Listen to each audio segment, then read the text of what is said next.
everyone world over, wherever you are, in the different countries, in the different continents, at the different places, wherever you are world over, we extend you a very hearty welcome.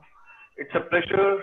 We have got yet another very powerful afternoon because new education policy has come and school education, higher education, technical education, vocational education, skill education, competency-based education, creativity-based education, collaborative education, whatsoever we can talk about. But this pandemic has brought altogether new norms in the education system, digital learning, outside classroom learning, flipped learning, blended learning, whatsoever you want to use. English is a language you can use as many words as you want, and you can mislead the people. Because when we talk about the most scientific language, ladies and gentlemen, that is Sanskrit. We got to be proud of it. And this morning only somebody educated me. I didn't know about it. But when I spoke to somebody in the UNESCO headquarters, it was a pleasure to learn. And that would be the quiz question we will take on. The first quiz question, which will go for students. And that will be 1,000 rupees we will take on for everybody. So let me extend a very warm welcome this afternoon. We have been joined by Shania John ma'am. She is from Thiruvananthapuram. Madam Veena was yet to join. I was waiting for her. Avinash ji has joined us from Pune, and Ashutosh Tripathi ji has joined us from Raipur, that is Chhattisgarh.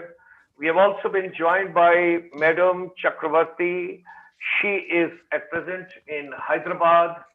So now I'm left over with one more name, Madam Charu Saxena. Right. So great welcome, hearty welcome, pleasure, making education relevant. And during this pandemic, this is the 363rd webinar which we are having, and we extend a very warm welcome. Our chamber is basically dealing with the non-resident Indians world over. 30 million plus non-resident Indians. Those have gone world over in different countries, different continents, different time zones, different thought processes, different professions, different works, whatsoever they are having. During this pandemic, during this coronavirus, when 1.86 billion people as per UNESCO statistics are away from schools, colleges, things are improving, they improve a little bit, and somewhere again the glitches come and people have difficulties. But anyway, like the doctors, nurses, and paramedical people, they are great warriors. Similar way, our teachers, our principals, our educators, our technocrats, our counselors, our psychologists, everybody whosoever is associated with the education fraternity ecosystem, they are also doing great job. So from our chamber, we have taken a pledge that whatsoever investment we are bringing to India, next 5 years, let's focus only on education. Because lots of challenges have come during this lockdown, during this pandemic, which we will cover, because today is a very interesting subject. We are thankful to have Next Education with us on a complimentary basis together, because they are doing a great job. And Mr. Arpit Duggar, who was a panelist in one of the webinars with us, and from there, I just thought and inquired, what is your organization, what you people are doing and all. And once he explained to me from Dubai, we were quite impressed because we deal with NRIs.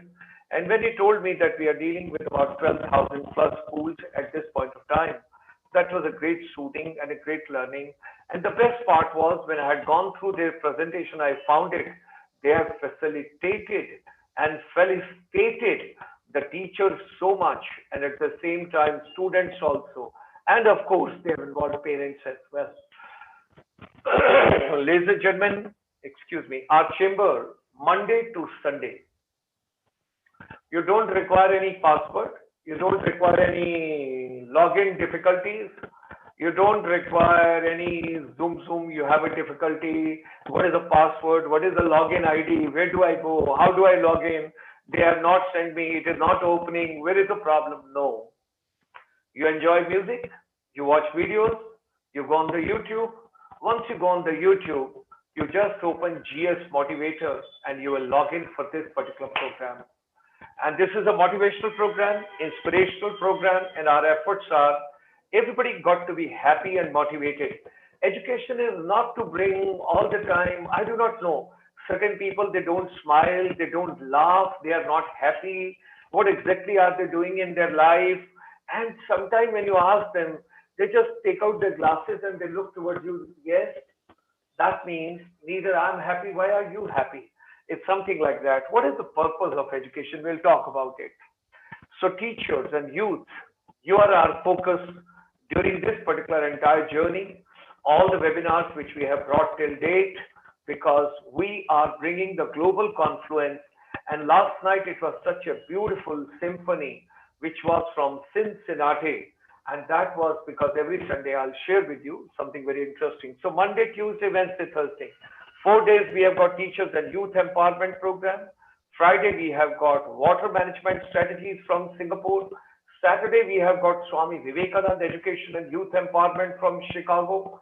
And Sunday, we talk about if you have taken education, why have you taken? If you have gone to school, why have you gone to school? If you have taken a particular skill, why have you taken up? What is the purpose of that? That means either you need a job or you need startup, you need stand up, or you want to start some venture, you want to be self-employed. So whatsoever are the government policies where you have not to spend a single rupee, but you can have lot of inputs coming to you. That's what Bharat Sarkar is giving. So we give you the solutions every Sunday. Now all the top programs Monday to Sunday, this is our regular program which we have got at 5 o'clock, 5 to 6 p.m. And Monday, Tuesday, Wednesday, Thursday, 4 days, we are with the Media Entertainment Sector Skill Council, radio, television, theater, music, films, animation, VFX, augmented reality, virtual reality, whatever you want to talk about. So, ladies and gentlemen, when we take on this entire journey together, here we would like to talk with all of you that we got to take care of something very interesting, which I wish to share with all of you. Now that is, during this journey when I'm talking about, so teacher and youth empowerment and other program, this is at 5 o'clock. Today also at 5 p.m. after this program, you will have digital part and you will have the VFX in education. Anybody out of you as a hobby, as a skill, if you want to acquire anything of media entertainment, everything is coming complimentary from the government of India. Enjoy at this point of time. Everybody is offering complimentary programs. Okay. Then every Saturday, we have got a special program on health and wellness in the evening. Sunday morning, we take you to Hollywood Universal Studio and we open up right from the Woodbury University, Burbank, California, Srimad Bhagavad Gita and Bharatiya Upanishads. And then Sunday evening, 3 p.m., you have got India ASEAN series. And Sunday evening, the last program, that is with the non-resident Indians. That is with the NRIs, where we are working on what exactly is the contribution for non-resident Indians towards India's education ecosystem. So, ladies and gentlemen, there was a popular request from entire India, from Himachal Pradesh, from Uttarakhand, from Rajasthan, from Punjab, from Madhya Pradesh, from Chhattisgarh, from UP, from Bihar, and they all conveyed to us, all your programs are in English. Why don't you have a program in Hindi also? Because after all, teachers, youth, and Matra Bhasha, that has to be taken together into consideration. So we have started a special program for all youth and all teachers, and that is 12:30 to 1:30 every day. That is in Hindi. Aaj ka yuva kya chahta hai? What does today's youth want? And nowadays we are doing a program for NTSC scholarship. Today we have done free coaching for them, and where we had about 500,000 youth from the whole country, and they were very keen to know what exactly is to be done. Today was mathematics, tomorrow is chemistry. Your students, your children, those that are appearing for scholarship for the NTSC, they can be a part of it. They got to come on GS Motivator live. No login, nothing, no password. Kuch nahi chahiye. Come straight away, enjoy yourself. Education has to be made. Now, during the last 6 months, our chamber, as we deal with the NRIs, non-resident Indians world over, so 152 countries, the inputs which have come to us from world over, and what we got it from there, The world has to now move on to the basics. That means B2B is no more business to business. It is back to basics of life. Sustainable development. Your basic food, your basic health, and your basic education. Sustainable development model to be adopted. That is something which we have to take care of. And whatsoever human mind can conceive and believe, it can achieve. We are getting every day, imagine, technocrats, motivators, counselors, educators, wellness experts, corporate, government administrators, decision makers, all of them, they are coming together on different platforms. From morning till evening, we have got 9 programs every day. We start early in the morning with Australia, Fiji, and New Zealand.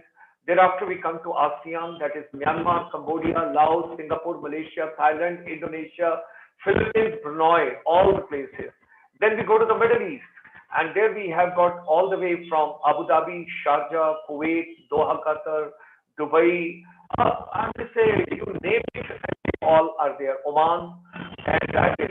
Then we go to Central Asia, Uzbekistan, Kazakhstan, Turkmenistan, Kyrgyzstan, and then we come to South Asia, Bhutan, Afghanistan, Nepal, Sri Lanka, Maldives, and then we have got this program. And 5 p.m. we have got another program with the Media Entertainment Sector Skill Council under the aegis of Ministry of Skill Development and Entrepreneurship, Government of India, 5 to 6 p.m. And thereafter we go to Latin America, where the people right from Mexico, Peru, Panama, Costa Rica, Venezuela, Chile, Brazil, they all are there with us in the evening, and that is the last program. 12 hours every day, non-stop, beaming youth empowerment and teachers empowerment and education empowerment, making education relevant. So all of us in this journey, it's a pleasure to have all of you. It's a treat to have our distinguished guest, Madam Veena, the Principal Ideal Java Rotary School, Madam Shania John, Principal Fatima Public School, Madam Mr. Ashutosh Tripathi ji, Director Krishna Public School, Mr. Avinash Dhoipode, that is Director Smart Champ School, Madam Charu Saxena, Principal Golden Step, and Madam V.N. Chakravarti, that is Principal Pragati Central School. With these words, ladies and gentlemen, join me in extending a very hearty welcome to these distinguished guests who are joining us today. It's a pleasure to have them with us.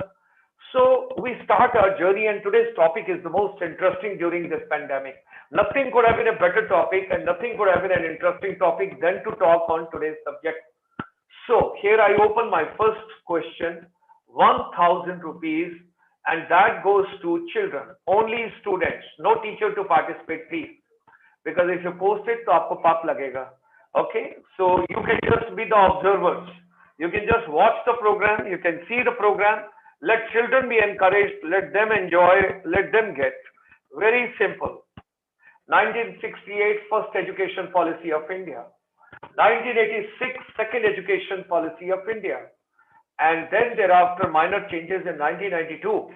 And now after 34 years, third education policy of India. That is on 29th of July, 2020. What percentage of the last education policy of 1986 actually got implemented till date in India? That is a 1,000 rupees question. Open your Google Baba, open all your books, open anything. If you get me the correct answer, 1 or 2% I will accept if it is this side or that side. But you got to give me correct answer, and you get first 1,000 rupees. And we would like to give it to you. And meanwhile, I would request all my distinguished guests and my fellow panelists, Namaskar, Vanakkam, and Namaskaran, and Pranam, और कोई भाषा में किसी और में भी जिसमें भी बोलते हैं. Madam Chakravarti can tell us in Bengali. I don't know what is to be conveyed over there. So others, if you can tell me, Sat Sri Akal, Adab, anything can be conveyed because it's a digital platform and the world over. The request I would like to make to all of you is, please tell all your teachers and all your students to join.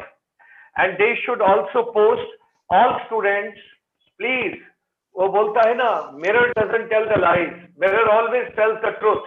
So kindly post your school name so that tomorrow somebody else doesn't claim that I had maximum student participation, right? Because we are carrying out the analysis of this entire program series, what we are doing with the next education complementary, what exactly is the outcome of this series, that's what we are working on.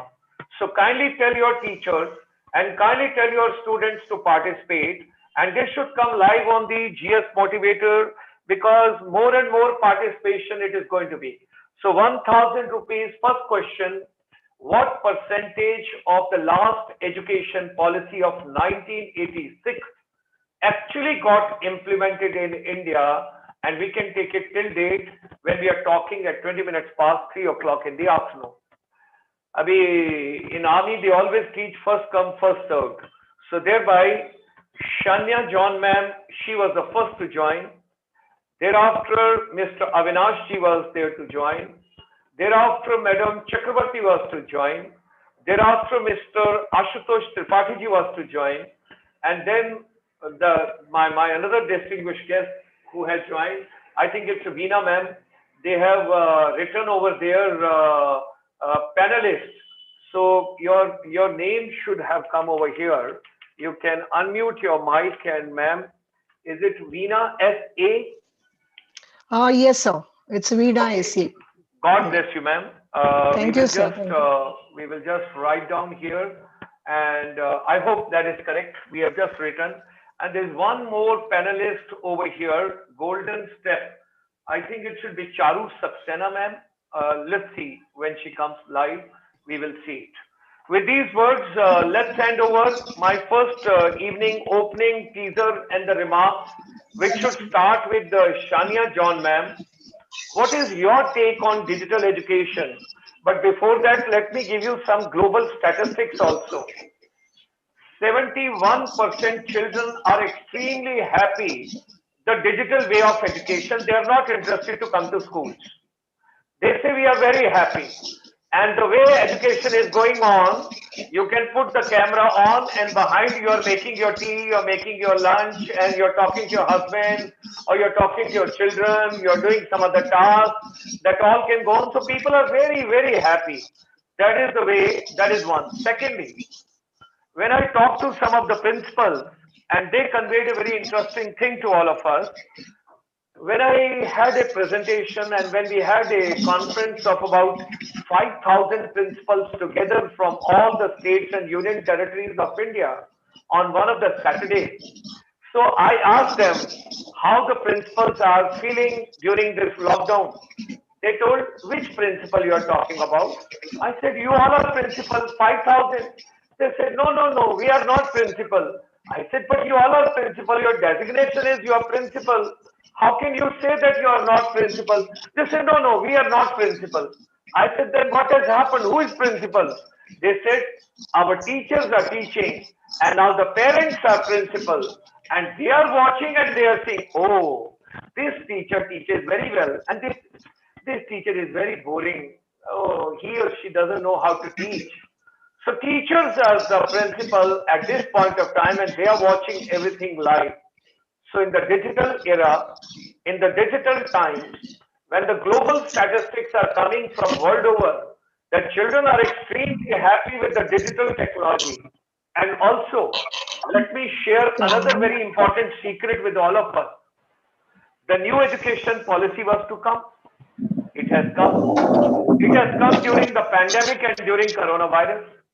Now the next very interesting thing which comes over here is, which we would like to share with all of us, very interesting. Whatsoever was to come in next 8 to 10 years in India, it came in 6 months. Everybody is struggled. And my teachers are so good. My principals are so innovative.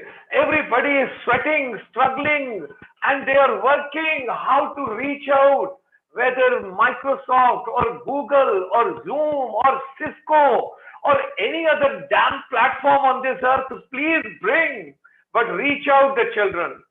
And just before the panel started, as Shania ma'am was first to come, I was talking to her, how are you sending lessons to your children?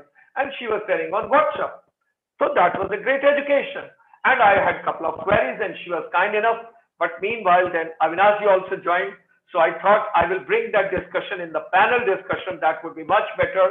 Today's deliberations are, ladies and gentlemen, on digital empowerment, digital education, whatsoever term you want to use it. And meanwhile, I would request all of you kindly keep posting your views to us, because it would be most appropriate if you send your views in the panel. If any teacher has got any better views, if you want to discuss, and the question of 1,000 rupees, which I've already given you, very simple. You have to write percentage, whether 5% of the last policy, 10%, 20%, 30%, 40%, 50%, 60%, 70%, 80%, and whatever percentage I have announced, none of the answer is correct. Okay, please go ahead. Let's start with Shania John, ma'am. Unmute your mic, ma'am. Unmute your mic, ma'am. Good evening, sir. Good evening, and God bless. Please, hearty welcome. Thank you so much, sir. A very good afternoon to all my dear panelists. And as Gulshan sir said, it's like it's a beautiful topic, and the pandemic is a blessing in disguise. We all learn so fast, and we are using it really beautiful in our classrooms. Gulshan sir, may I like present my slides? Sure, ma'am. All yours. Yeah. Okay. Thank you, sir. We will go to speaker mode.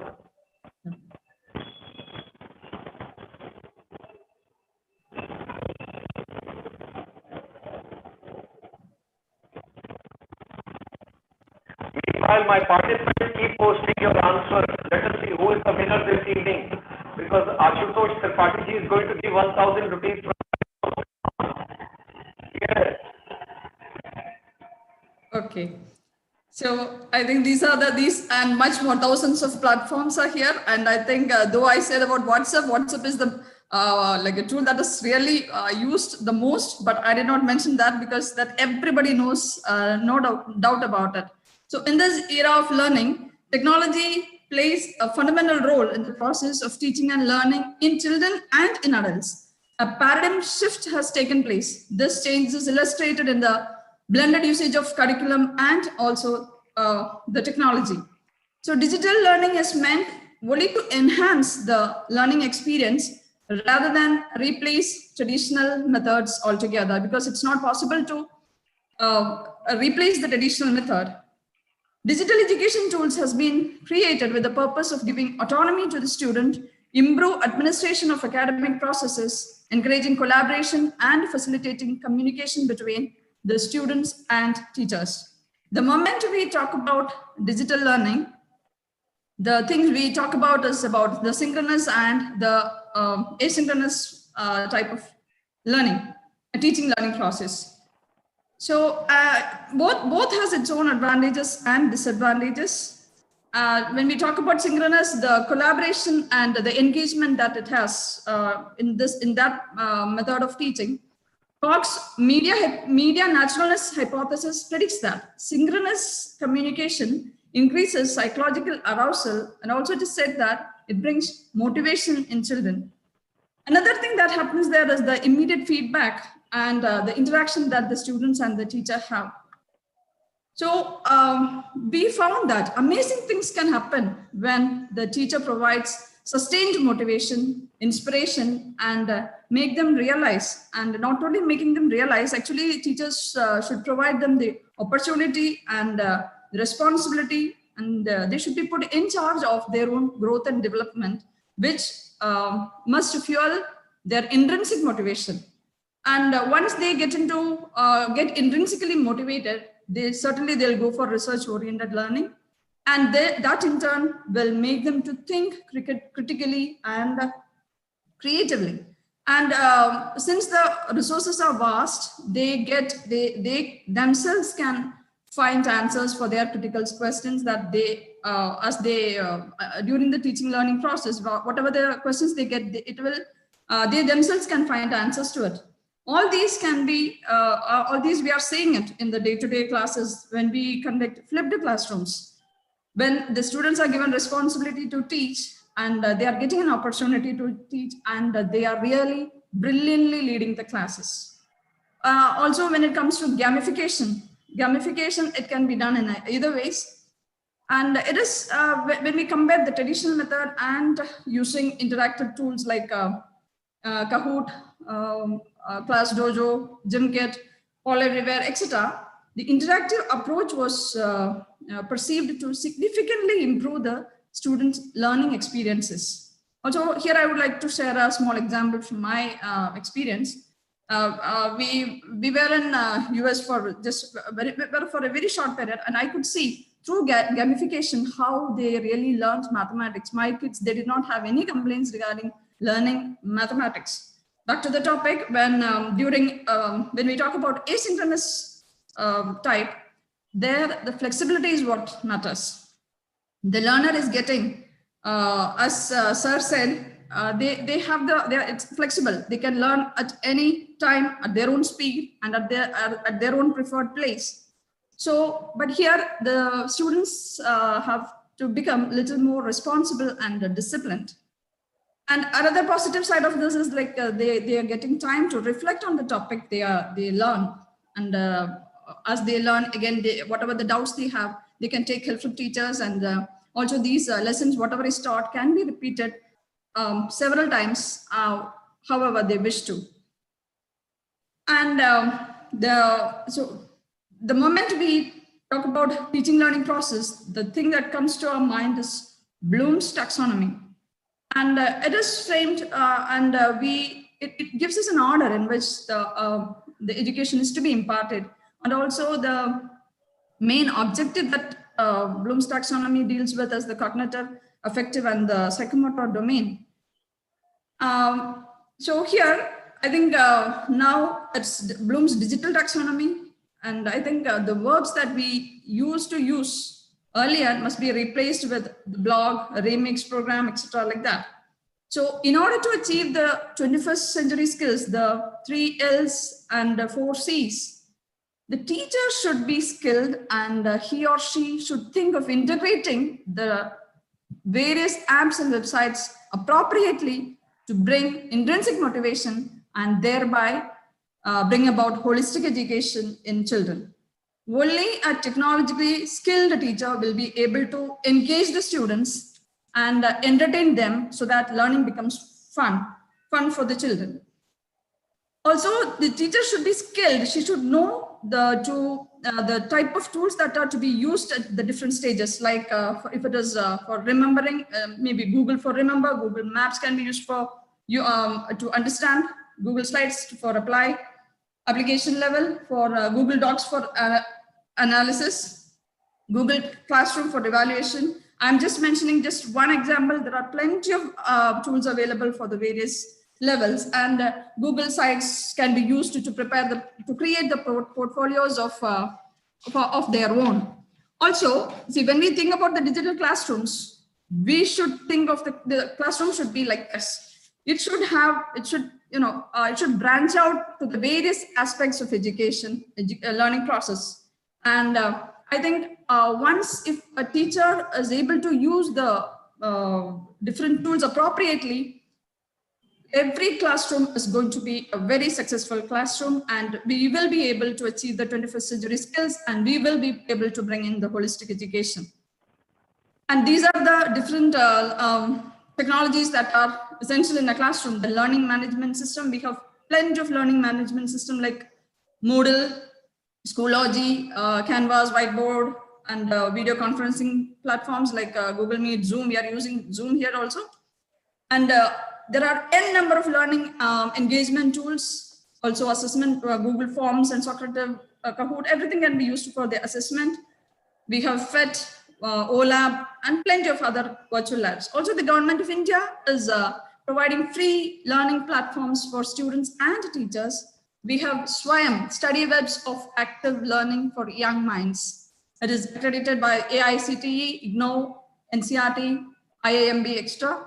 And Diksha has quite a good number of mandatory courses, which are mandatory courses for the teachers in their platform.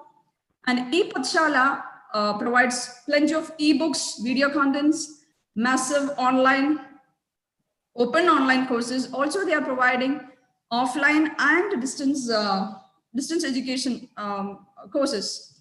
Also, we have the e-Shodh Sindhu, which also has plenty of e-resources, e-books, bibliography, citations, etc. National Digital Library of India, National Program on Technology Enhanced Learning, which is an initiative of Institute of Science Bangalore and the 7 IITs. Or also we have these virtual labs. These are the other platforms which are available, and each has its own unique features. And almost all are very user-friendly. It's free of cost, and certain tools we'll have to pay, and for the upgradation also we'll have to pay. Otherwise, there are thousands of platforms which are available. So it is in the hands of the teacher to use it effectively in his or her classroom. When we talk about digital learning and the usage of digital platforms, teachers as well as parents play a major role here. Teachers should act like a guide. I just happened to hear that teachers should act like a guide and not as a sage on the stage. And a teacher's role has been shifted. He or she is a mentor. So mentor certainly provides the essential needs, like helps the students to improve in their learning. And he or she should always be a continuous motivator and an inspirer. Teachers should be fast learners in the digital environment, and they should upgrade their knowledge and offer and be in a position to offer up-to-date information to their students. And they must also be continuous learners, and we have plenty of courses available, and they themselves can learn and solve problems collaboratively by joining communities of experts. Also, since the information in the digital media is vast, teachers should help them filter the content they intend to learn. Here, not only teachers, parents also should encourage the students, encourage them to explore, to be active learners, and foster in them the thirst for discovery and knowledge. Now, these days, saying no to gadgets is quite impossible. But rather what we are supposed to do as mentors of the students is like, we must guide them to use the gadgets effectively. And to conclude, I would like to suggest that teachers should be trained effectively to use the technology in the most appropriate way. Also, young children need more structured learning environment. And also when NEP talks about providing equitable and inclusive education, that is learning for all, proper access must be given to each and every child. Or else, I was just talking to Gulshan sir also, like the difficulty that we have in our area, because our teachers are working really hard to provide learning for all in the same type of learning for each and every child. But because of the network connectivity, because of the lack of proper network connectivity, we are not able to do so to the extent that the teachers are like as per the interest that we take, we are not able to do. But still, through the different media, through different means, we are trying to teach our children. So otherwise, there will be, unless it is the access is given equally to everybody, there will be a lag between the fortunate and the less fortunate, and that should not be there in the case of education. So let's keep the soil fully fertile so that when the seeds are sown, those seeds are our children. Let it grow strong to bear healthy fruits. Thank you so much. Thank you. Special thanks to Next Education as well. Hope I did justice to the topic. Thank you so much, Gulshan sir. Thank you, ma'am. Thank you. Let's get to the next speaker, Mr. Avinash. It was wonderful, ma'am. Thank you. It was a very good presentation, and certainly we are going to share everywhere whatever you have covered so elaborately. Avinashi, let's go ahead because my Raipur friend has to go at 4 o'clock. He can talk now. And no problem. Your choice. No. Your choice. I'm grateful to Bhadra, Shalini, Ragil, Ranjusha, Akhila, Vijay, Star, YouTuber, Lakshmi, Beena, and then Varun, and Akhila, Rekha, Pratibha, Vijay, Kalyanam. Great. All of them have joined. Great. But I'm looking forward to answer. You got to get 1,000 rupees. You got to post. Avinashi, please go ahead. Unmute your mic. Yes, sir. Good Please go afternoon ahead. to all of you, Sharma ji and all the panelists. Today, now the situation is very difficult, and we have a good opportunity, and we have to take care of our children's, students, and teachers and non-teaching staff. Okay, I am running a pre-primary school, and I have very young children with me, and we have very much challenges to teach online. And I'm thinking the online is very good opportunity because we are saving their time. We are the parents should. I mean, parents also know how teachers is teaching for their children, and what things they have to support children, and what syllabus we are taking in our academic. So this is very important part that all the parents should have their support, teachers, managements, and their children's. अभी मैंने calculation किया था just मैं बच्चों का जो benefit हम लोग देखते हैं कि जैसे 5 आवर्स हम लोग अपना बच्चों को स्कूल में भेजते हैं actual we teach them 2 hours or 3 hours. Other times we spend with adult निकल जाता है. So अभी अगर हम लोग कैलकुलेशन करते हैं दिन में अगर हम लोग बच्चों का 2 घंटा अगर सेव होता है विद ऑनलाइन एजुकेशन की वजह से ऑफलाइन अगर नहीं भेजते हैं तो साल में हम लोग बच्चों का बहुत सारा टाइम सेव कर सकते हैं. First thing. सेकेंड थिंग, ये टाइम हम लोग यूज कर सकते हैं with other activities. Avinashi, Yes. Avinashi, in a very polite way, I would request you switch over the language because I have been told that Okay. two ladies, two panelists, those are here today, they cannot understand even a single word of Hindi. No So problem. let's go ahead in an English way. No Okay. worries. Okay. Yeah.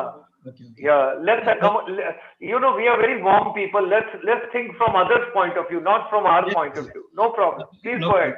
No problem. I have some calculations from children's view. If we are running 5 hour school, actually we teach them 2 hours or 2.5 hours. We teach them, and 2 hours we spend idly because they came after they came. We took assembly, then recess is a time. So this time we are saving here. Their transport time we are saving there here, and most probably if you calculate daily time, minimum 2 hours we are saving from their life. So that time we can utilize there for other activities. We can develop their other hobby classes or hobby any other activities also. And today, nowadays, the technology is very near, and effectively we are going to use. We are using, and with the help of this technology, we can develop our education system and develop our students. For that, each and every parents and teachers should uh, uh, support the school and the technology. That's all. Thank you. Thank you very much, Avinashi. Madam Chakravarti, we are coming all the way to Hyderabad because a few things I have to speak about Tiruvananthapuram, but I'll tell you a little later my association with Kerala. Then I'll come to Pune, the climatic condition, and now let me go to Hyderabad and tell the lady the sound and light show which has been put up in Golconda Fort, that was designed during my time when I was with the Ministry of Tourism, Government of India, and before that as a major in the Indian Army. And then when I moved to Tiruvananthapuram, I'll share little later.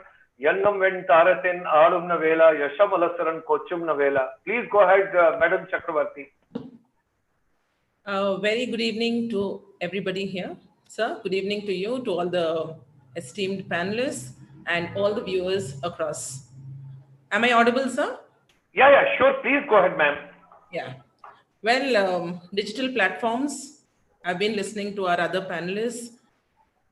I think today teaching learning process, I will not say has been simplified, but like you said, sir, in the beginning, what could have happened perhaps in the next 10 years happened, in jiffy's time, I would say. And I faintly remember a story. I don't know how many of you can relate to that story. There was a king, who received 2 falcons as a gift. And it so happened that he was very, very proud of this gift. And he gave it to the best people to take care of these falcons, to train them and things like that. And over the months, there was one falcon who started soaring very high, majestically. However, there was one falcon who wouldn't even move an inch. And that actually worried this king. And then he called for all the healers across the land and all the trainers, the best of experts, but nobody could do anything about it. And it so happened then that he said, maybe, we have to call somebody from where, these falcons have been brought, maybe somebody from that kind of an environment. So go and get the farmer of that land. And the farmer comes in and the king says, this is the problem. What is it that you can do? You go, do it, and I want to see some good result because I tried it with everybody and it didn't happen. So you are my last hope. And so the farmer goes, and I think within a couple of days, the king sees that this falcon that was not moving an inch started soaring majestically. And he was so proud. He felt, oh my God, this is like wonderful, a miracle. I never thought this would happen. And then he called for the farmer and said, what is it that you did, which all the others could not do? And he bowed down to the king, and he said, sir, it was very, very simple. I just cut off the branch. So, here what I'm trying to say is, I would try to relate this story, which I read a couple of, months ago. I think, we tried to cut off that comfort zone for all, people who are related to education and educational processes in our country. And whether it is digital platforms or traditional platforms, I think one thing is common, and that is that love and passion that has to remain always between, the teachers and the learners. And for that matter, technology cannot in any which way replace, that compassion that the teacher can show towards her students, that love that is endless, and obviously learning again that is limitless. But the fact here is that today children definitely are enjoying the process better because they relate to this age, they relate to this gen, the gen that is so eager to always have a gadget in one's hand. So obviously, you call the guests, to your house and you serve them, a dinner, you would always want to serve them what they would enjoy having. So digital platforms, I think, are not new to us. They have been there for some time. Next Education is a beautiful platform, I must say. And in fact, the teaching learning process has become very, very simplified, resourceful, and I must say, very, very, durable, I would say, with Next Education that we are using in our school. However, what is good about Next Education is, one is the research that they do in trying to bring about, the learnings into the classroom for the teachers and for the children. The second thing is they're always there to help and further simplify the process. Now, sir, like you said, technology on one side is available, but getting people to use it in a simplified way, I think, is the key to better usage. Because as much as a technology tool is available, if the users, feel that it is not user friendly, obviously no teacher would want to resort to it. And to that extent, I think teachers across the world, let me just stick to India, teachers across India who did know about digital platforms, they were using it in their classrooms, but completely, trying to shift from traditional setup to completely online, whether it is synchronous or asynchronous, completely shifting over is something that is, it is definitely not a child's play. With all the things that are happening around this pandemic time, I think it is definitely worth appreciating every single educator for standing up or rising up to the occasion and reaching out to every student, learning, whatever is required to be learned, and giving, one's best, to all the students across. Now, coming to how do we, I think this technology-based teaching or digital platforms, they try to avoid the humdrum of teaching. There is no monotony. Teachers can use various tools to make the learning and teaching even more interesting, engaging, involving, fulfilling. I mean, there's so many words that I can say. And today, even if I look at, I have about 250 odd teachers working with me. And honestly speaking, every single teacher has risen up to the occasion, stood the tests of time. And today, every teacher is very, very comfortable using these online teaching tools, and they're doing their best. So much so that parents are extremely happy and children are equally happy. And the best part of, learning and teaching online is resources are always available 24/7. It's not like, the teachers in the classroom for 45 minutes, I have to get everything done there within that 45 minutes. It's not so. And when we have recorded sessions, a child can always, go back, and always, revisit the teaching, revisit the lesson, and ensure that, the learning is even more engaging. And I think, this is what helps a child during revisions. They can always go back, like you mentioned, blended learning. And I think as we move out of this pandemic, maybe hopefully in the next couple of months, I think these digital platforms will continue to play a revolutionary role, and they will continue to, I think every single teacher would come back to us and tell us, ma'am, why should we stop just because COVID has stopped? We can still continue. Let us still continue. I mean, let us go ahead with our classroom processes. Let us also do something engaging for children through blended learning. So to that, effect, I think every single teacher, I must appreciate for doing one's best. Thank you. Thank you very much. Thanks a lot. Wonderful, wonderful views. We will get back to you for the second round, ma'am. And now let me get, ladies and gentlemen, all are familiar with Ashutosh Rana from the Bollywood, but here is Ashutosh Tripathi ji. Why I'm remembering Ashutosh Rana? Because Renuka Shane ji, when I was with the Ministry of Tourism, Government of India, we conceived a program called Surbhi. And that was the one which we brought on television that time from the Ministry of Tourism. And the second one was, there was a shooting at Narwar called Mrig Naini. Pallavi Joshi will launch that time. I used to be with the Ministry of Tourism. I moved on deputation from the Indian Army. And then I'll go to Thiruvananthapuram a little later. I'll tell you. Now coming to Ashutosh ji, right from Raipur to, Chilpi and Soopkhar and Amarkantak, and then going to Kanha National Park. That used to be my track. And we started Guru Ghasidas University MBA Tourism Program, because my minister in the Ministry of Tourism was, what's his name? He was from that area only, Girdhar Gomango. He was my mantri. And at present, one of the vice chancellor is Tripathi Sahab. I interviewed him just about 2 weeks back. He is the Honorable Vice Chancellor over there in your area.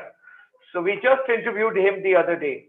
So with these words, we extend you a very warm welcome, and then we will go to another two ladies. And then I have to get back to Kerala. Some surprise I have to give to Shania ma'am. Okay, please go ahead, Ashutosh ji. Just unmute your mic, please. Thank you. Thank you so much, Dr. Sharma. Just a bit of correction on your on the side, although we are a part which has been carved out of the same state, but now Chilpi and Amarkantak and Kanha are all a part of Madhya Pradesh. I know. And this is Chhattisgarh. Take care of Jagdalpur and Chitrakoot. So that's also very beautiful naturally, and very beautiful naturally. And, all of you are surely welcome to this beautiful state of simple people. While Ms. Chakravarti was talking about a story, I was reminded of yet another. And all of us in education, I believe the moment it's a story, you get associated. It just, pops you up. And while you were talking, so high of me and all educators, I wanted to just, this basically it's a doha which connects with a story when it's during the time of Tulsi and Rahim. Rahim was in the court of Akbar, and Tulsi was a free wanderer in Banaras. So Rahim, once told this wrote this. Tulsi wrote this to Rahim, asking, that I have seen you giving the alms or distributing alms, but I also see you with your eyes, looking down. And he wrote a couplet for that, which said, "Aisi deni denju kit sikhe Hossein, aisi deni denju kit sikhe Hossein, ज्यों कर ऊपर करो त्यों त्यों नीचे नैन." इतनी शर्म क्यों आती है? Why are you getting so ashamed of giving something away, right? While you are giving to people, while we are spreading knowledge, while we are giving, some talk, we should keep. Why are you keeping your eyes so down while you are, spreading things? And what he had to say was beautiful, because he knew it was not, ridiculing him, but wanted people at large to learn from this conversation. And what reply he gives is, "Dendar koi aur hai, dendar koi aur hai, bhejat jo din rain." There's somebody else who's sending and giving. "Dendar koi aur hai, bhejat jo din rain, log bharam hum par kare, taso niche nain." People think as if I am distributing, and that's why I am so ashamed. And in the world of knowledge, sitting in the chairs of principals and directors and teachers, I believe while we are spreading the knowledge, just hum dete hai, we have our eyes going down, because dendar koi aur hai. With these words, I was, inspired to give this statement, because you were talking of purpose of education, Dr. Sharma, in the very beginning. And I believe till you are strongly associated with the values and the roots down below, the fruits of education won't really be born. And that's the purpose of education. When Vivekananda says that education is the manifestation of perfection already present, right? It is already present in the person. A Julaha becomes Thiruvalluvar. An uneducated person becomes a Tulsi and writes the Ramcharitmanas, which is the only text of present in all languages across the country, and also more than 300 forms across the world, right? There is a child in the form of Nachiketa who gives education. So, the purpose is so big that in all forms, I believe that we need to really value that, and that's where I think I come from. I agree that today's topic was all around technology and digital platforms and around national education policy. But I believe I felt that I must share this with the team in large. There are so many audiences who are listening. If the foundations are right, you put paper on top of it or technology, everything will prosper. Everything will fulfill the purpose of education. That's a definite thought. You make the architecture on paper, and then you can even build a Burj Khalifa, right? Howsoever large it may be. But the foundations, the plan, why you want it there as you want it must be present. And I was so highly impressed by Shania when she gave her presentation. It was such a nice beginning of the whole session that it was so consolidated and crisp, and nobody else needed to talk anything about digital education. Digital is done. Talk about education now. Thank you, Shania. You gave a very, very nice start to this whole whole talk, and where she has talked about, in the digital world, we are talking of,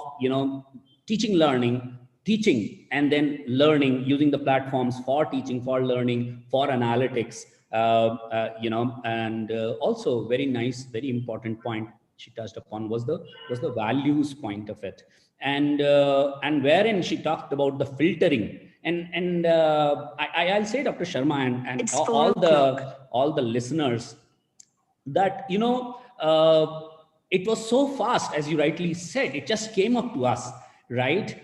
So it's a storm. It has come up, fine, but it's a tsunami. It's a tsunami. And when you talk of tsunami, Dr. Sharma, I tell you, tsunami uproots everything else but the date trees. Have you seen that? It's just because they are designed like that. You see their leaves, they are so big, but still they are so well split. And when the tsunami comes, they just, they bend themselves. Its stem is not hard. It just flexes itself. So we need to make this ready. Otherwise we will be uprooted like the cement houses out there in tsunami. You talk about the Uttarakhand disaster. Nothing stayed. Anything that was hard did not stay. Also, if you remember Andaman Nicobar tsunami, which came near the Christmas, if you remember. Yeah. Because our chamber picked up 50 children from there. We graduated them. We got them the job. They are working world over today. They are all tribal youth. And one of the girls we met, Wing Commander's daughter, she was floating on the wooden window for 3 days, and she survived.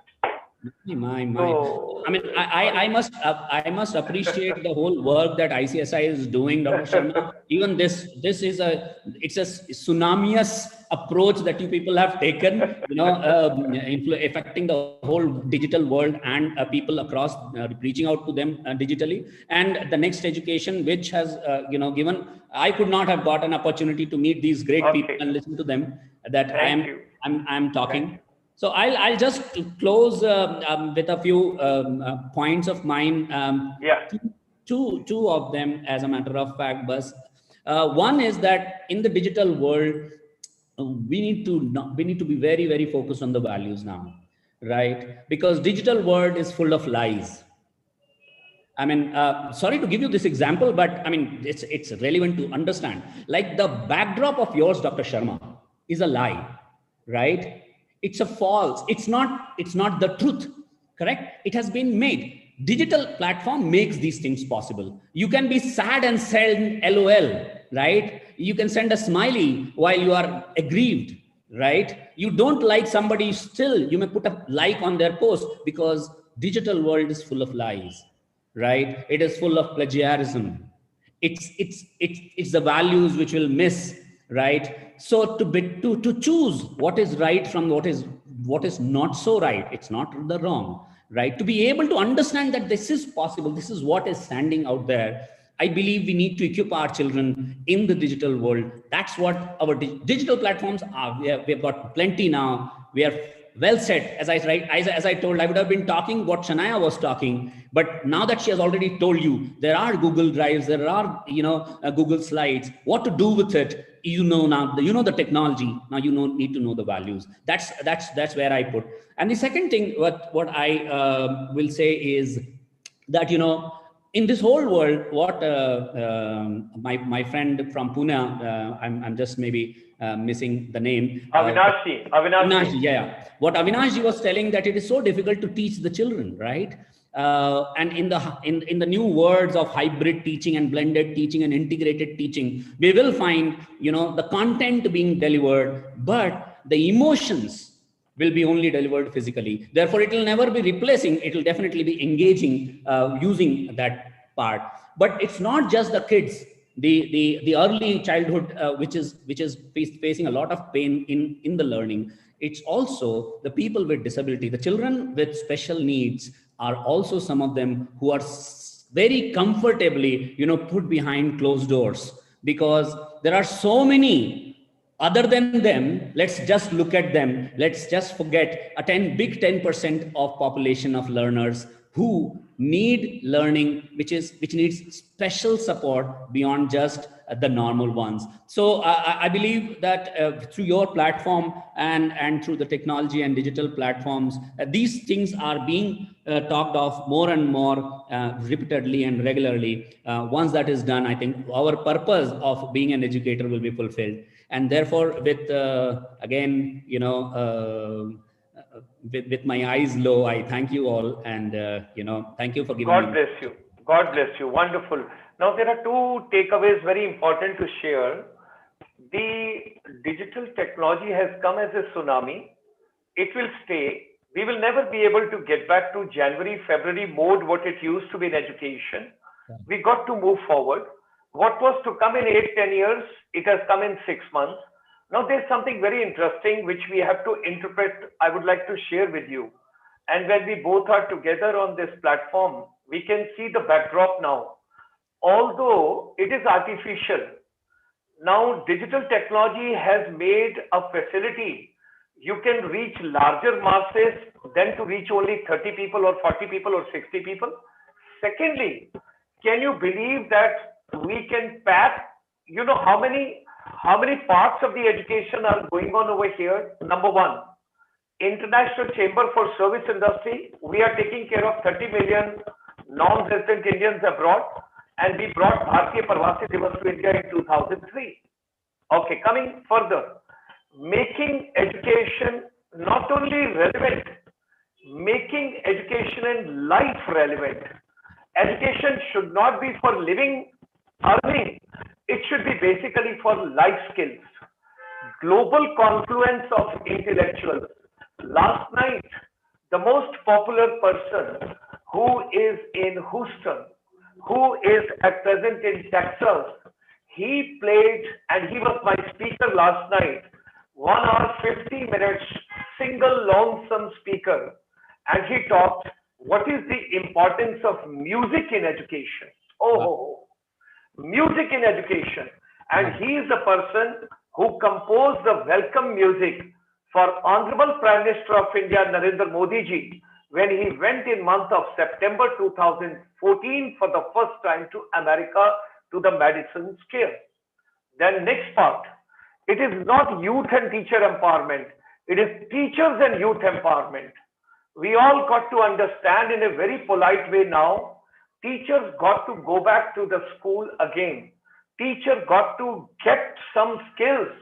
And please, the time is coming that children will be having some pedagogies and some knowledge and some information and some skills more than their teachers, because they are born with technology.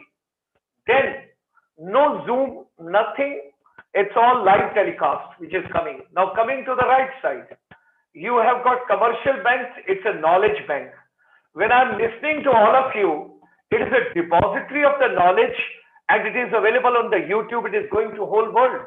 Whatsoever Shanya ma'am, Avinashi, yourself, Madam Chakravarti, whatsoever you mentioned, and then encouraging young minds.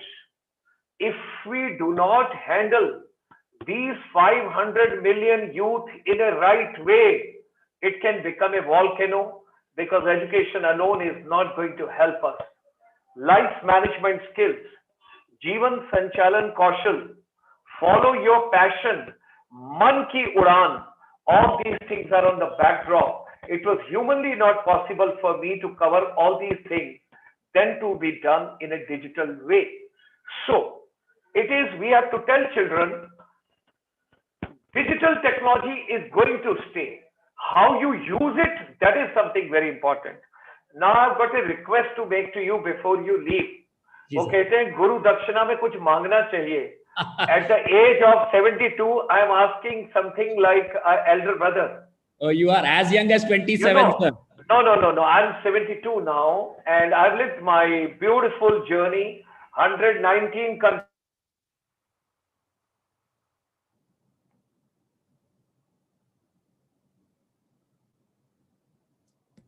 whatsoever I can, if I can repay back. I come from a rural, rustic, a very interior government school, which was in a last corner of one of the village. But having studied over there, there was a burning zeal that I have to do something in life. I borrowed my friend's books and I got commissioned into the Indian Army. As a major, I became a casualty and little difficulty and medical category down for force, masters and PhD, cleared the UPSC, moved on deputation to Ministry of Tourism. I set up India's first tourism institute. I drafted first MBA tourism for India. The person who would have never traveled, I have traveled 119 countries. And I was pinching myself when I was teaching for the first time in America. Is it really happening? How is it possible that a third class, 11th class student can be teaching in America? Ladies and gentlemen, either you get in your life what is your passion, or whatever you get in your life, make that as your passion. Now, Abhi Guru Dakshina mein, I have to ask something from you. Jesus. At this age, last week I got a request from America. My mentor wants to learn Sanskrit. And with him, I will also learn Sanskrit at this age of 72. When I do not know anything about Sanskrit, but I'm going to learn Sanskrit. I have been told that in Raipur, there is a lady called Dr. Pushpa Dikshit. Mm-hmm. Dr. Pushpa Dikshit, she has given the interview and she has trained one lady.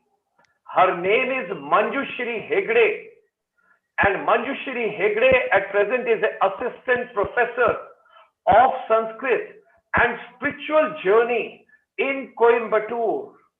When you talk about Sadhguru and everybody. So if we keep learning throughout our life, we will never get old, we will never get outdated, and we will always remain relevant to human universe, this Prakriti, what we have got. So with that as a background, I've got a request to make to you. I want to reach out Dr. Pushpa Dikshit ji. She gave recently an interview and she told she has got a pedagogy where you can learn Sanskrit within 3 months without picking up, even if you do not know alphabet of Sanskrit. So people from America are very keen. Nobody will come to see my 5-star hotel in India. People will come to India for spirituality. People will come for yoga. They will come for meditation. They will come for wellness. Nobody, because today with the new education policy, when we are trying to attract 100 best universities from the world, and the kind of students at present, those we are getting from a couple of countries, I don't want to name. If we want to get the students from Europe, if we want to get the students from Canada, America, and other places, what we have to package is spiritual part of our education. And one more question for the audience. If you can tell me, how many temples are there in Tamil Nadu? How many temples are there in Tamil Nadu? If you answer it correctly, because last night on my YouTube, I learned for the first time, I never knew about it. If you answer in 30 seconds on YouTube, you get your 1,000 rupees cash prize. Thereafter, the money will go to Google. With these words, thank you very much, ladies and gentlemen, and I request Madam Veena ma'am now to come and take on the floor. Madam Veena ma'am, now is your journey. Thank you, sir.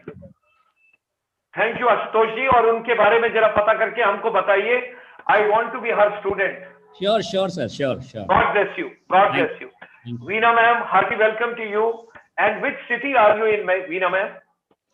I'm from Mysore, sir, Karnataka. Mysore, okay, Karnataka. Very good. Karnataka. Very good. Yeah, Srirangapattam and then going further. Great. Please go ahead, ma'am. Many places. Yes, Mysore, Dashera is very famous. Very famous. And palace too, sir. Mysore Palace. Yes. And nowadays in Vedanta, we are having a lady who is from Mysore, and she is called Mataji. And that is, I'm talking about Vellore Mutt. Okay, please go ahead, Veena ji.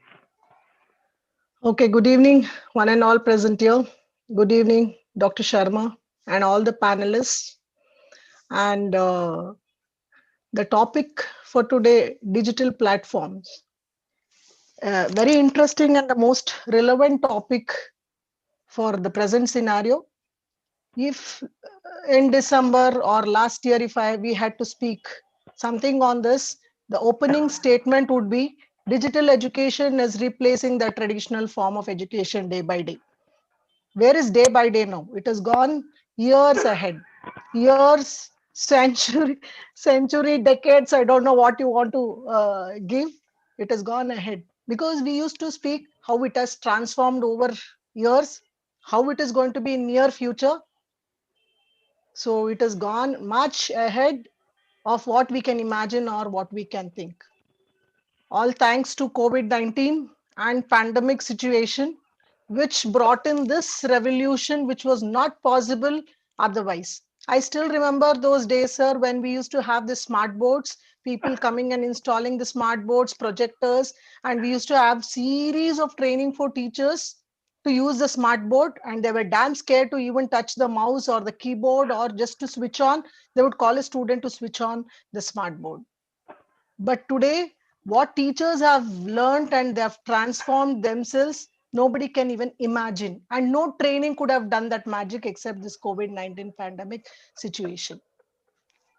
So if you take the statistics, in June 2020, around 1.75 billion students were affected because all schools were shut down. And that was a very sad thing for all teachers because we always love to connect with students. Now, the question if I ask is digital learning the future? There is no answer to it because it has become our present, it has become our future, it has become, I don't know what, it has become everything. It has become oxygen, it has become water, it has become food, everything. It has been there in every cell, in every second, every phase of life. Now, this digital platform, if you take, it has many components in it: learning management system, learning content management system, virtual classroom tools, virtual learning environments. When we, all these terms, when we heard in March, it would all bounce and it would be little scary. But now it has become very easy. Now, when you take the components of teaching and learning process, sir, we used to have books, we used to have classrooms, we used to have chalk, board, lab equipments, models, teaching, learning materials, charts, globe, carrying everything to the class. But today, the technology has replaced all these things, and it has started a new way of teaching and learning process. Now, previously, when we talk about the digital world coming into the teaching and learning process, the digital world would supplement and complement our teaching. We would be the main focus, our knowledge would be the main focus, and these smart boards and whatever you call it as, they would supplement and complement our traditional teaching. But when this pandemic situation came, the whole process changed. The digital platform became the mantra of the day, and we were supplementing and complementing. When I say we, it is you, teachers, books, classrooms, boards, lab equipment, everything became the supplementary and complementary components, and the digital world became the main thing center. So coming to the main topic of today's discussion, digital platform. During this pandemic, it was a very challenging thing to reach the students who were remotely placed, somewhere placed, 10 kilometers, 20 kilometers away from all of us. So when we were thinking of blended learning, what was the blended learning? We all used to sit in the classroom. Physically, the teacher would teach the class, and we would be supported with all these technological gadgets.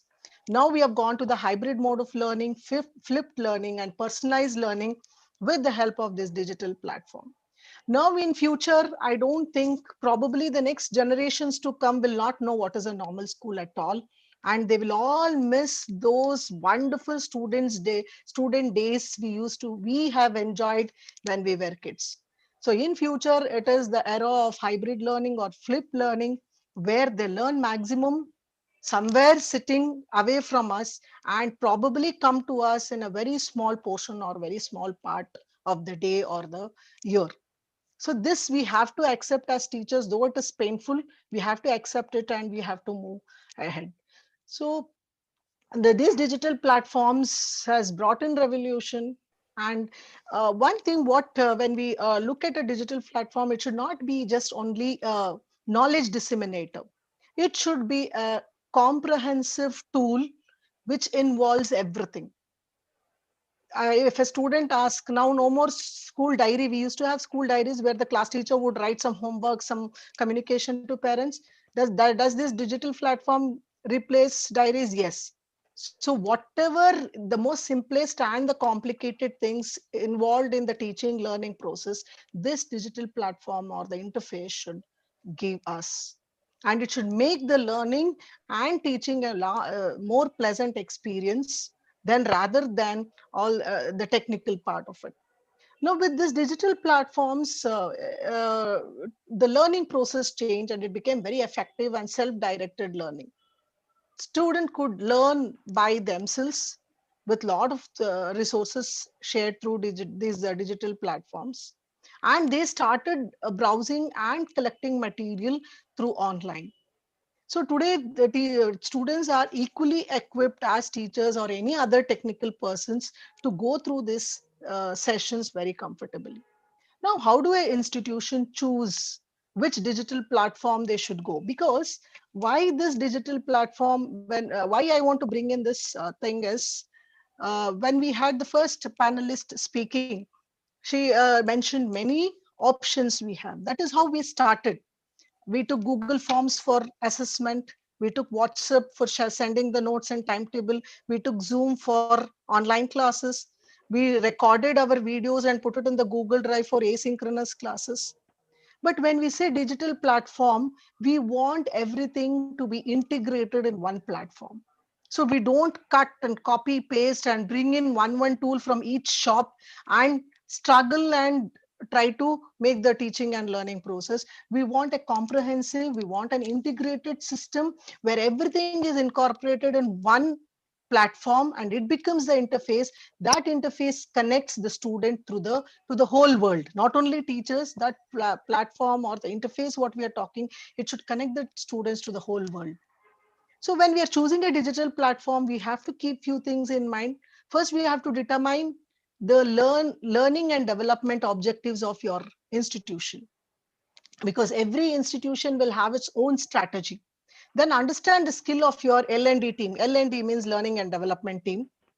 When you're evaluating a digital platform and going for a digital platform, assess your current L&D strategy, what you have at school, and what is the next step you have to go, and what you have to bring in probably to make it better. And get feedback from your L&D staff, that is learning and development staff, as what is the current system, what is happening in the market, and what you need to bring into the system. And assess all the technical considerations or limitations of these digital platforms and bring in the best solution into your school. Because from March to November, we managed bringing in all the tools available on the internet and bits and pieces, and we made a whole interface for learning and teaching. But now we need a compact, integrated interface, which becomes very easy for the learning and development team to reach children. And this interface should connect the children to the whole world. Now, the features of the digital platforms should always measure the expected outcome when we conduct the class. It should support our asynchronous, synchronous, hybrid mode. It should support assignments, assessments, then performance track of the students, feedback to parents. Now, when I say feedback to parents, last 1 year back, we would talk to parents in the parents teachers meeting. Can you imagine having a parents teachers meeting now? No. So the whatever the platform we are going to bring, we should be able to give feedback to the parents very comfortably. Interaction with all the stakeholders, maybe parents, maybe students, maybe teachers, management, alumni. So it should connect everyone. Report generation should be very easy. Track attendance, give ERP solution to the schools. With all these things, it should have a flexibility to use whichever I want to use for my institution, because each one have their own vision and mission. So if you see the service providers in the market, each one comes with a different feature, with a different research and development. One of the panelists mentioned we need to do a lot of R&D to bring in a lot of things to make this successful. So each one will have different features with a lot of R&D. So still, whatever we take, it should have a lot of flexibility to implement in my school, because my school vision and mission is different from the others. Now, what are the advantages of this digital platform? Is you can reach more students through this. If through Zoom, I can have one session, 500 students. I could not imagine 500 students classroom in my school. But when a child is attending through the digital platform, the child feels as if it is one-to-one interaction. So definitely we will not have 500 students in online class. I'm just giving the number, the advantages to such magnitude. They can disseminate new concepts and ideas more quickly. Otherwise, if I had to draw one heart diagram or circulatory system, it would take. Now, if you just click of a button, the entire heart functioning or a digestive system functioning. I'm taking more examples of biology because I teach biology. It comes in no time, and the children can learn better. Okay, so this desk, boards, textbook, classrooms are completely changed with all these gadgets. It gives this digital platforms gives a lot of personalized learning opportunity. I study at a very low pace. One more student is very brilliant. He studies at his own pace. So inquiry-based learning opportunities are given to children. It stimulates teamwork. It boosts self-motivation of the students. It is increasing the teaching productivity. It's creating competitive advantage among students and teachers. Teachers, how I'll tell you, when we started all this, I told you the teachers who would be scared to just switch on the smart board and would call a student, they are preparing wonderful PPTs, wonderful background music, everything, an integrated system. So it gave a good competitive advantage for the teachers to learn and become better and evolve better. So collaborative learning, I could see not only among students, I could see among teachers also. So basically, you're leaving all these big words. If I have to simply say, it should be user friendly. It should allow the children to learn at their own pace, and it can learn the same concept n number of times because it's already stored. So to sum up with the advantage of this is the teachers, they should learn, I mean, the children should learn, practice, and we should be able to track their performance. Basically, that should be the thing. Now, I would like to conclude, and as my closing remark, I would like to say is, now the four walls of classroom, 40 minutes period of the class and the teacher, it has been replaced by one single person, that is this digital platform. It should help the teaching and the learning process to go on and help the children to develop skills. When I say teachers are replaced by digital platform, it does not get it wrong, because no one can replace teachers. Teachers are teachers. And one panelist said that there is a lack of that emotional connect. Today, I just want to say, one of my student, 10th standard student visited. I had some work in the office. He had to collect some documents from the office. He was talking to office. Immediately, I could recognize the child through child's voice. I just called out from my chamber. He was so happy. He asked me, how did you recognize that I have come? I just said, by your voice. He could not believe. He could not believe. This part we will always miss. So no system can replace teachers. But now, since we are distantly located, this digital platform should become the interface to connect all the teachers and students with respect to dissemination of knowledge, understanding, development of skills, to maintain that continuity in teaching and learning process. So no more learning of 40 minutes is there. Learning is throughout. Learning is throughout. So though we have adapted many different tools available to reach out students, we will always require an integrated system which will cater to the needs of learners and for the education system. product what we have through the Next Education and many other providers is comprehensive enough to carry out flipped learning or hybrid learning. One need to pick and choose according to the institutional needs. So n number available in the market, but we have to accept this. The new normal is going to be the flipped learning or the hybrid learning, and the children and the connectivity of the teachers, you will definitely change permanently. So we will have to cope up to the situation and raise to the occasion and make the necessary change. I thank Team Next Education for giving this opportunity to share my views on today's topic. Thanks one and all. Thank you very much, Vinaji. It was wonderful to hear you. User-friendly, no more 40 minutes, lifelong learning. All the points are well taken, and that is really wonderful what you have mentioned. And I laughed and laughed because the terms which you used, that now we eat digital, we talk digital, we oxygen digital, everything is digital, all that is a part. That something is very, very interesting. Great. And your school is still what standard? From KG to 10 standard, sir. It is From 10 standard. LKG, Okay. yeah, Okay. yes. And is it co-ed or? It's co-education, sir. It's a co-education. God bless you. Thank you very much, ma'am. Thanks a lot. Thank you so much, Doctor. I didn't want to interrupt you because your flow was going so good. We are having 2 rounds for everybody, but you exhausted everything in 1 round for me. So I'll still have a closing remarks for you. Be ready. My one tipper would be there for 1 minute. Let me go to now final last speaker, Charu Saxena. Charu Saxena, ma'am. Great evening to you. Wonderful to have you. Please come. Charu Saxena, ma'am. Are you there? Yes, sir. Yeah, great evening, ma'am. Namaskar. Good evening. Good evening, sir. Yeah, very nice to see you all the educators at one single platform of ICSI. And my hearty congratulations. Where exactly are you, ma'am? Which part are you? I'm in Mehsana, Gujarat. You are in Gujarat. Okay. Yeah, okay. sir. And from all the Gujaratis, Happy New Year to you, because we are celebrating New Year after Diwali. Wow, that's great. That's great. And your school is still what standard?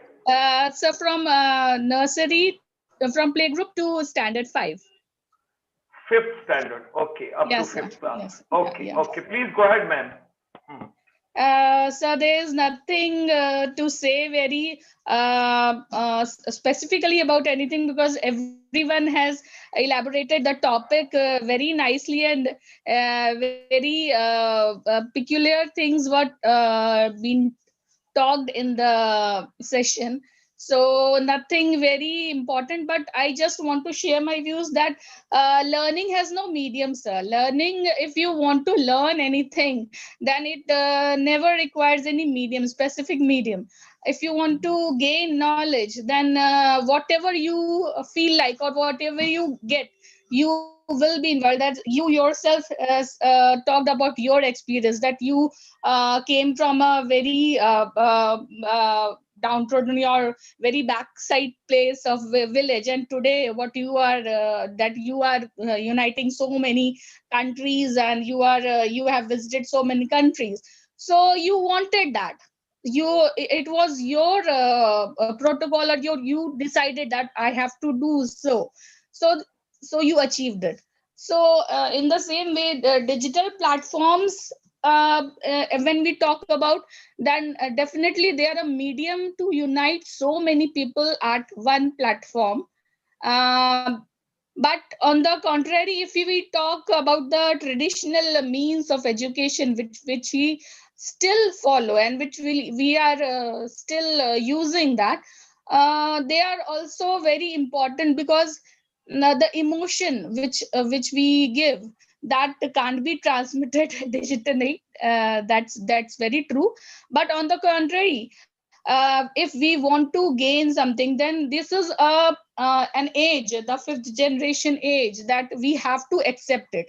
Otherwise hum piche bahut reh jayenge.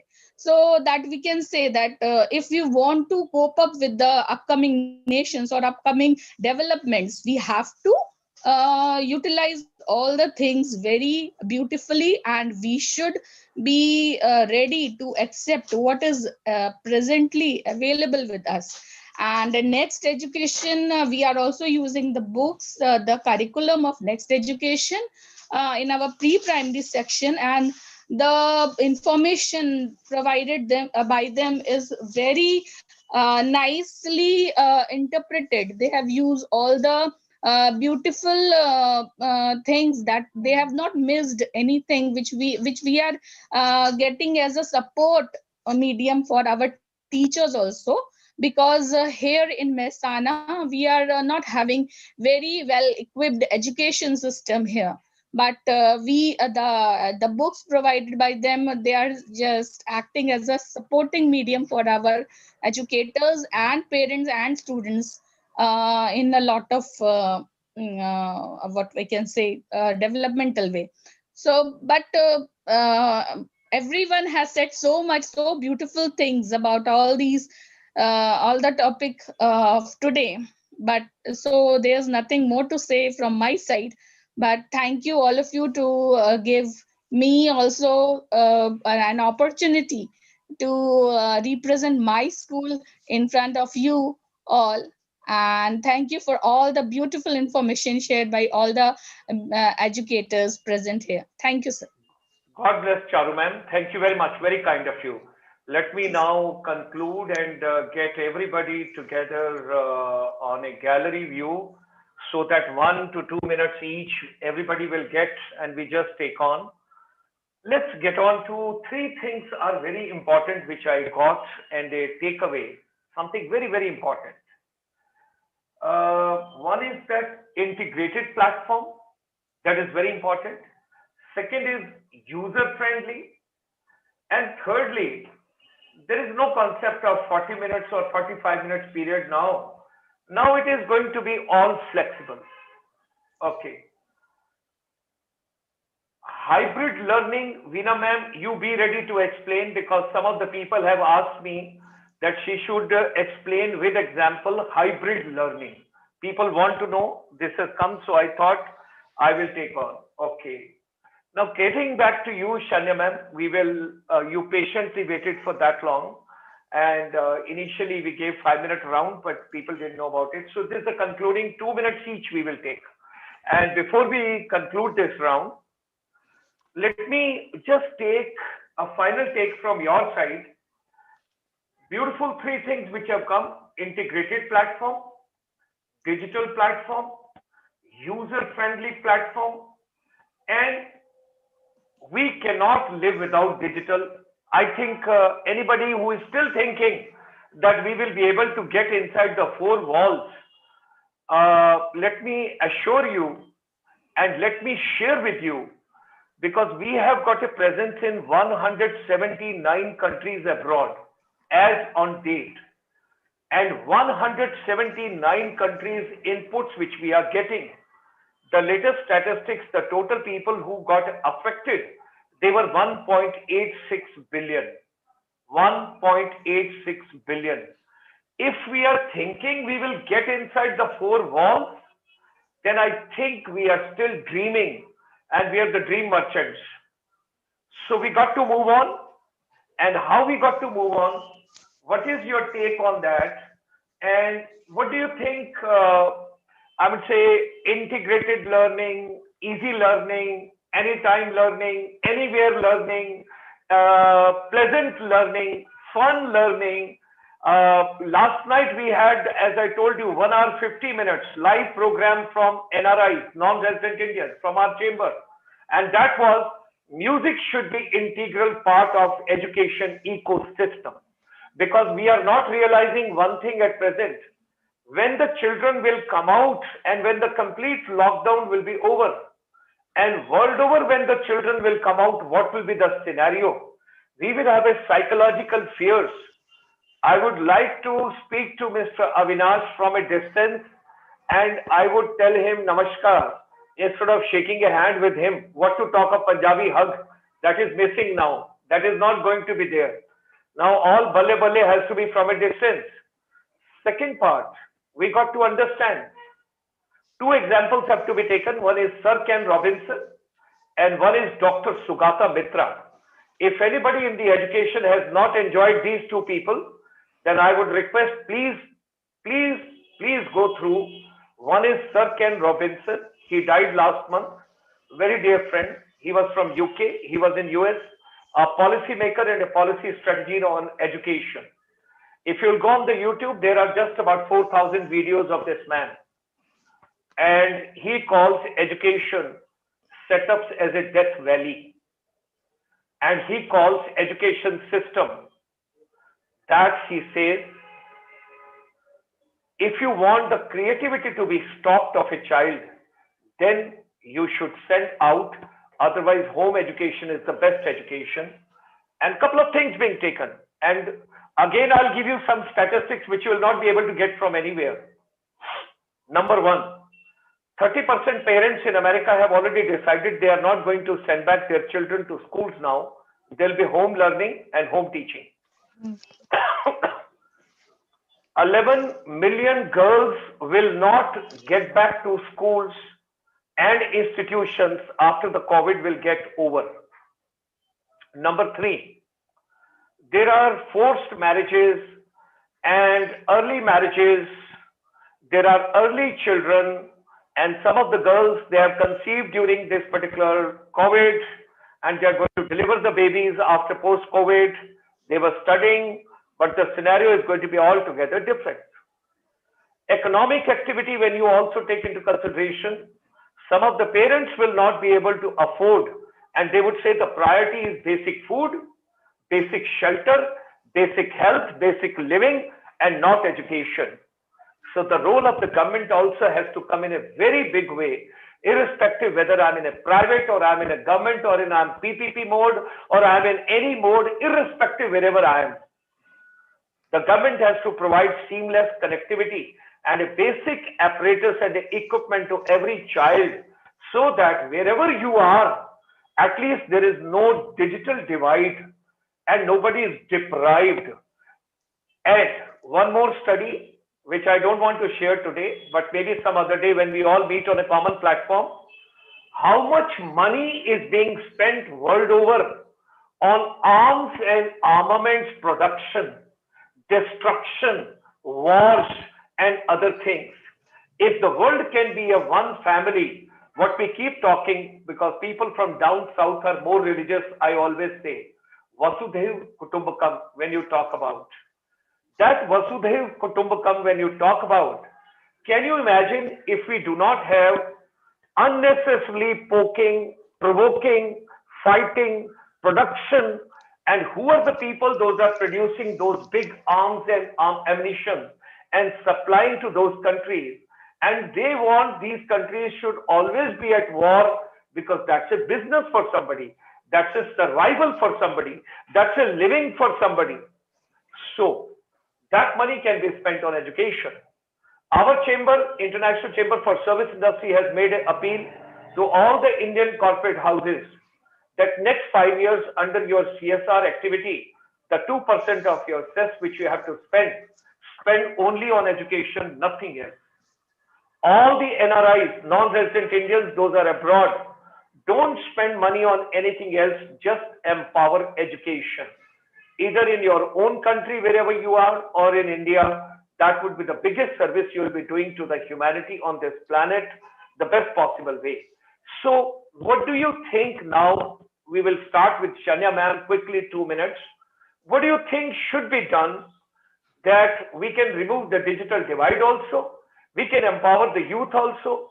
We can make education relevant also, because I have not quoted the second example. The more you read, it is dangerous, because the more I study, I feel more knowledge is dangerous. I have to unwind myself so much.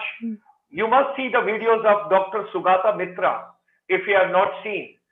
Dr. Sugata Mitra's video is worth seeing, and the title is Hole in the Wall. The title is Hole in the Wall.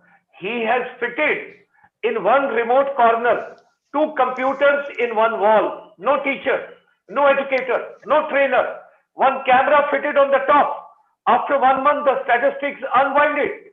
And when they are taken out, they found teachers were learning better, students were learning better than without teachers.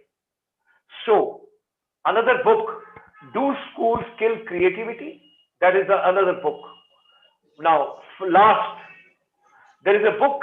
I met a gentleman when I was teaching in America, and his name was Alan Toffler. He worked in the factory for 5 years, a great scholar, professor. He left his job for 5 years, went to the ground, worked in the factory before he wrote a book. You must read. Third edition is available in the market.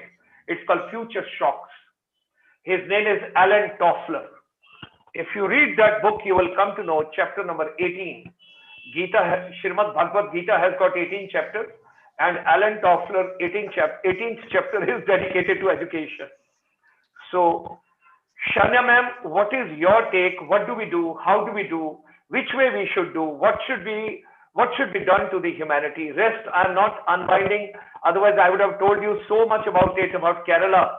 A Punjabi talking about Kerala, right? Moving from Ponmudi to Tiruvantanapuram to Varkala to Alapi to Koilon to Waipin to Trichur to Mulampura Dam to Kottayam to Thekari to Idukki to Periyar to Sabramali and going to Madurai all the way to Tamil Nadu. That's a Punjabi talking about Yashodas and Chitra ma'am from Kerala. So please go ahead. What is your solution and what is your take? What should we do? Gulshan sir, you are an inspirer, first of all.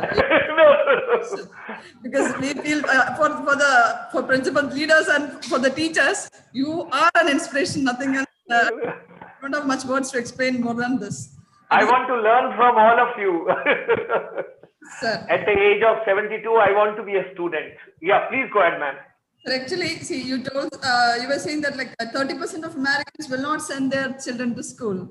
So that is because America has facilities in every way. Every child has the necessary equipments for digital learning. America has the best, maybe next to Australia or something. They have good connectivity. They don't have any issues as such what we have. But recently, I read somewhere that only 24% of Indians have access to the network connectivity and the digital gadgets that are necessary for the digital learning. Only when this gap is cleared, we will be able to talk further regarding the empowering the let it be empowering the youth or the education for all. All these actually education must be for all, and we only then we can say that we will be able to see the developed India. Still, it is developed.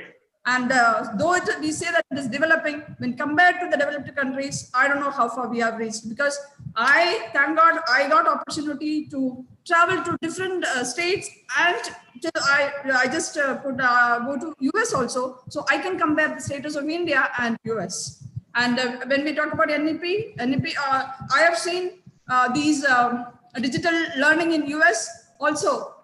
What is going to happen, and although we have been using digital tools so far, but there is a lot of difference, and the main thing that we have to say is provide digital connectivity to all. Let every child, no matter what their background is, no matter who their parents are, no caste, no religion, nothing, let learning be uniform for every child. Let no child lack of this. God bless you. God bless you. Thank you. Avinashi, unmute your mic. Quick, Avinashi.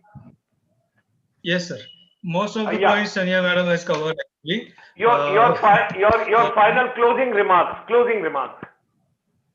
I am thinking, from government, they should provide good net connectivity to each and every areas, so that everybody or each and every children can achieve this opportunity. And parents can use without mobile, they can use one device. They can share their mobile to television with big screen, so that we can save our children's eyes sight. And I'm very much impressed by you, sir. Best your compliments, and thank you. Next exhibition, and you. Thank you very much. Thank you. Madam Chakravarti, Yes, sir. please, ma'am, your closing remarks. I want to learn something from you. So firstly, you must learn that I'm not a Bengali. Okay. So I was so worried, when you said what you call this addressing in Bengali. Good, you were not very, very, focused on me. Otherwise, I would have really got stuck. Well, Okay, please go ahead, ma'am. so actually, I would, my closing, comment would be, all in all, I think digital learning is to stay. Point one. Two is NEP is focusing a lot on digitized learning. I think there's a lot of focus on, moving children towards the digital world, with coding coming in, with artificial intelligence coming in. So I think, somewhere we as Indians are gearing up towards, what is going to be contemporary in terms of technology. Third most important thing is I really loved, one point that was brought forth by Mr. Ashutosh, the values, the focus, the values, because children, during this age, it's not possible for parents to always, monitor children as to what they're doing, because we have exams happening, we have so many things that are happening, but the focus on trying to sit by the side of the child and monitoring, pin to pin is very, very difficult. So leaving, a child to be trusted upon is the most important thing. Every child should think that he or she is, trusted, and he or she can, be, what do I say, trusted with that space and with the gadget. So a lot of counseling sessions have to happen to children. Parents must spend time to see and tell the children that, we are giving you the gadget, but you have to use it for the right purposes, because there are a lot of adolescent children in here. They have the gadgets with them. So I think, if every child is made to be one's own monitor, to supervise his browsing sites, I think that will be really helpful.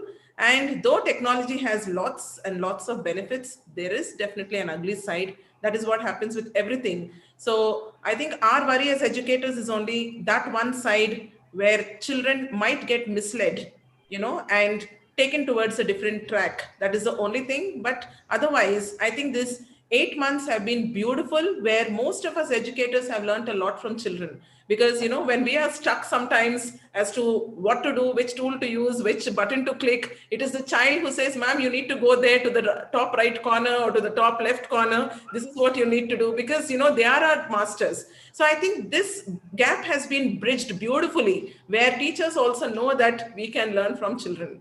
Children are educators. They have made things simple for us. And another beautiful thing is, in our school, we have learned a lot from parents as well. Parents guided us as to what we can do, to make this learning seamless, to make this more effective. So that way, I think it has brought all the stakeholders together. The parents, the children, the teachers. So we are all in it together, and we are trying to sail without sinking. Thank you very much. It's a study buddy club. That's right. That's great. Lovely. I have got 5 minutes left over for my next program, because 5 p.m. I go with the Media Entertainment Sector Skill Council, and today is the VFX for the children. So let's go to Veena ma'am and let's get her views. Veena ma'am, your views. Sir, yes, sir. Okay. Yeah. Few statistics, what you just shared, it is little worrying, because one thing what we were always thinking as teachers is, once we resume school, we don't know how many dropouts would be there. And a lot of challenges we face, especially in the present scenario where economical and financial conditions are not very good. Technology cannot be, everyone cannot have that facility of having all the gadgets and technology and whatever said and done. So at remotely sitting, we don't know what is the learning outcome. Maybe we will have n number of tools, but still there will be some gap. So when you said, you asked me to, I think I should be telling about hybrid learning here. Earlier, we had this blended learning. Blended learning is more of physical class which would be supplemented with all these gadgets. But hybrid learning is combination of both. You have traditional learning, you have all this digital stuff in it, and you will design based on the needs of your students, based on the needs of every subject, based on the needs of the specific group of learners. So when we say hybrid learning, it brings in a very good combination of different strategies where children will learn face to face in the physical classroom, where the knowledge is shared on the digital platform, and the number of hours spent in school will reduce. So there is self-learning at home, there's learning from teachers, the learning through digital world, learning one-to-one with the traditional chalk and talk method. I think that would be the near future, because as of now the scenario is there is certain the amount of stability in the number of cases. So in the near future, I think hybrid learning will take on, and there will be combination of things which will come into picture for the teaching and learning to go on.